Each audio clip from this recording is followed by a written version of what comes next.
ఎంత కష్టపడినా, చాలా కష్టపడుతున్నా, చాలా హార్డ్ వర్క్ చేస్తున్నా, నాకు జాబ్ రావట్లేదు. చాలామంది ఇదొక కంప్లైంట్‌లా చెప్తా ఉంటారు. నేను యాక్చువల్లీ ఒక చిన్న వీడియో షూట్ ఉండే, అవుట్‌డోర్ షూట్ ఉంటే వెళ్ళడం జరిగింది. ఈ వీడియో చేసేటప్పుడు ఒక 3, 4 రోజుల ముందు.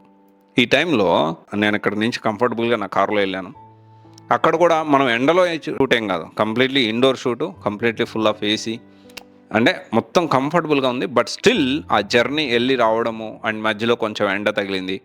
సో, దీనివల్ల కంప్లీట్‌లీ ఈవినింగ్ వచ్చేసరికి ట్రైన్ అయిపోయాను. ఆల్మోస్ట్ 200 కిలోమీటర్స్ ట్రావెల్ చేశాను నేను సేమ్ డే. అంటే మార్నింగ్ ఒక 100, ఈవినింగ్ ఒక 100 కిలోమీటర్స్ ట్రావెల్ చేశాను.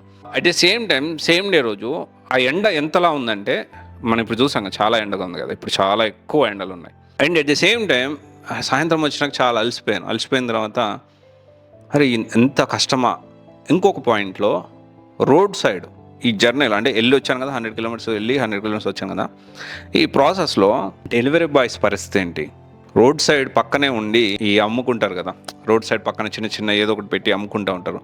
చిన్న చిన్న షాపులు, వీళ్ళ పరిస్థితి ఏంటి? అండ్ కూలి పని చేసే వాళ్ళ పరిస్థితి ఏంటి?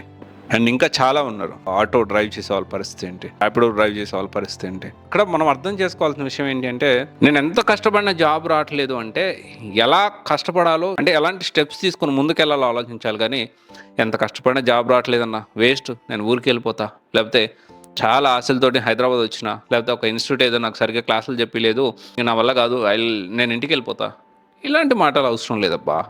మనకంటే ఇంకా కష్టపడాలి, బోలెడు మంది ఉన్నారు. ఇప్పుడు నేనే అనుకుంటే, ఇప్పుడు నేను నా గురించి చెప్పాను. నేనే ఒకప్పుడు బండి మీద తిరిగి బైక్ మీద తిరిగేవాడిని.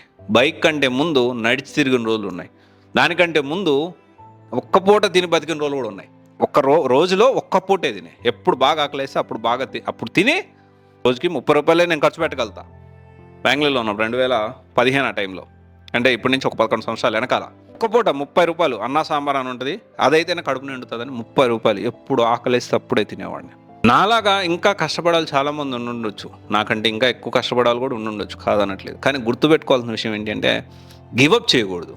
ఆ రోజు అరే ఇదంతా నా వల్ల కాదు, నేను ఊరికెళ్ళిపోతా, ఊరికెళ్ళిపోయి ఏదో ఒక చిన్న ఉద్యోగం 10,000, 15,000 లేకపోతే మా నాన్న బిజినెస్ చూసుకుంటే అదే 20,000, 30,000 అంటే ఈరోజు నేను ఇంతవరకు వస్తుండే కాదు కదా, ఎక్కడో ఆగిపోతుండే కదా, ఎక్కడో ఆగిపోయి ఎక్కడో ఉంటుండే.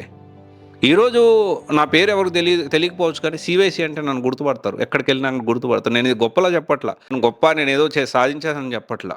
నేను ఇలా సాధించాను అని మీకు హ్యాపీనెస్ మీతో షేర్ చేసుకోవడానికి చెప్తున్నా.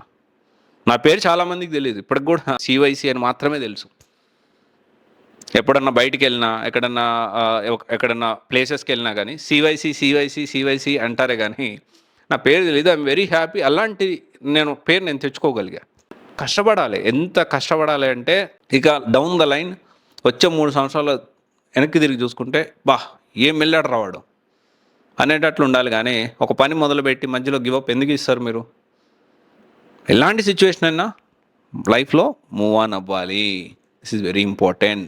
ఓకేనా? ఒకసారి ఆలోచించండి. Thank you. దిస్ ఈజ్ రా సైనింగ్ ఆఫ్.